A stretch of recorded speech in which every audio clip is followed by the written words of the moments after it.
Assalamualaikum warahmatullahi wabarakatuh. Nama saya Rian Amiruddin Sukma. Hari ini saya ingin mengerjakan atau membahas tugas dari matkul pertumbuhan dan perkembangan gerak. Saya Rian Amiruddin Sukma dari kelas PGSD Penjas dengan NIM 2007838. Pertama-tama, perkembangan sepanjang hidup. Perspektif perkembangan sepanjang hidup atau lifespan. Setiap individu berkembang, ada yang sama dengan atau tidak sama dengan individu lain. Beberapa bagian dalam perkembangan manusia pasti bisa melewati hal yang sama, misal perkembangan motorik, perkembangan bicara. Bila kita hidup lebih lama, maka akan muncul kejadian-kejadian alamiah seperti kehilangan pendengaran atau kematian.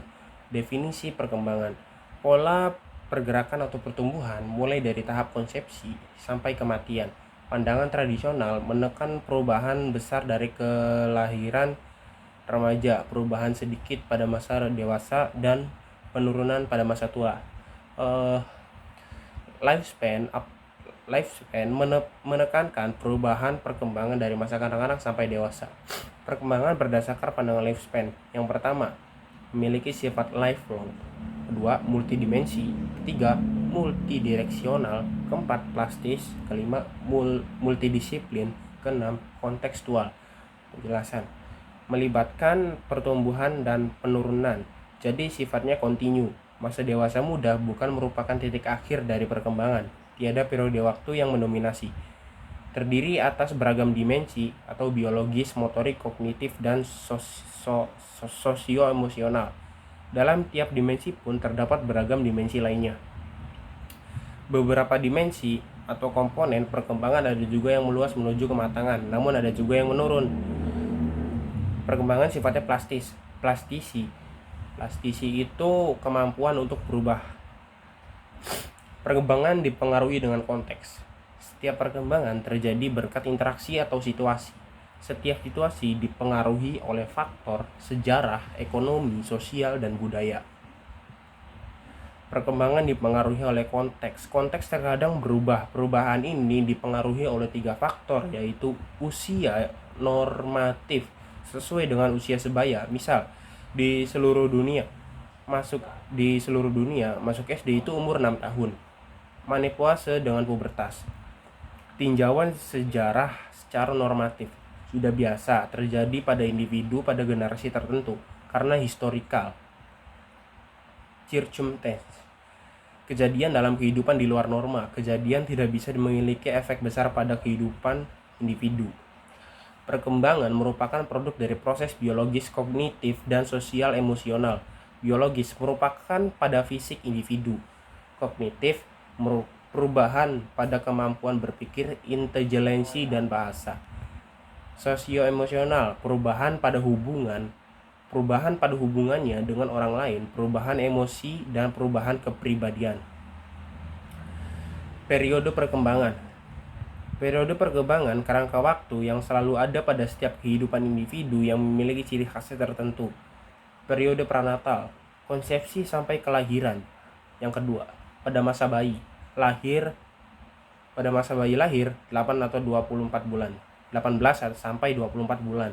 Masa kanak-kanak awal, akhir masa bayi itu yaitu di umur 5 sampai 6 tahun. Masa kanak-kanak tengah dan akhir di umur 6 sampai 11 tahun.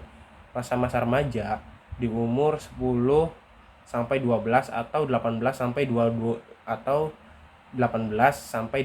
tahun. Masa dewasa muda, remaja akhir atau di umur 30-an tahun. Masa dewasa tengah 40 sampai 60-an tahun.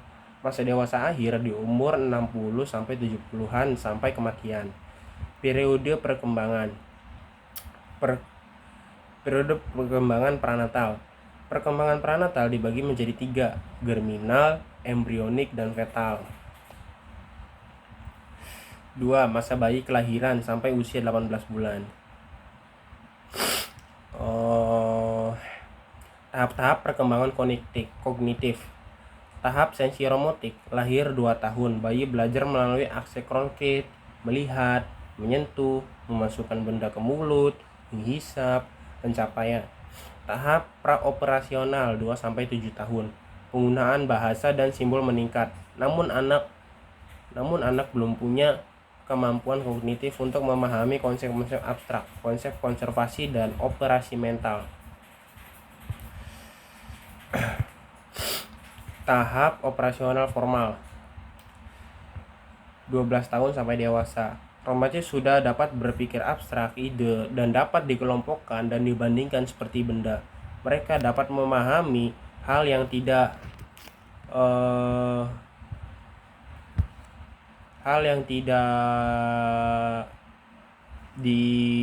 dialami oleh sekelompok orang.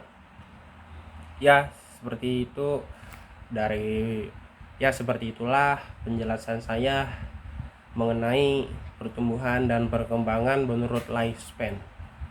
Saya Rian Alnurdin Sukma, izin undur diri. Bila ada kata atau salah mohon dimaafkan. Wabillahi taufiq wal hidayah. Wassalamualaikum warahmatullahi wabarakatuh.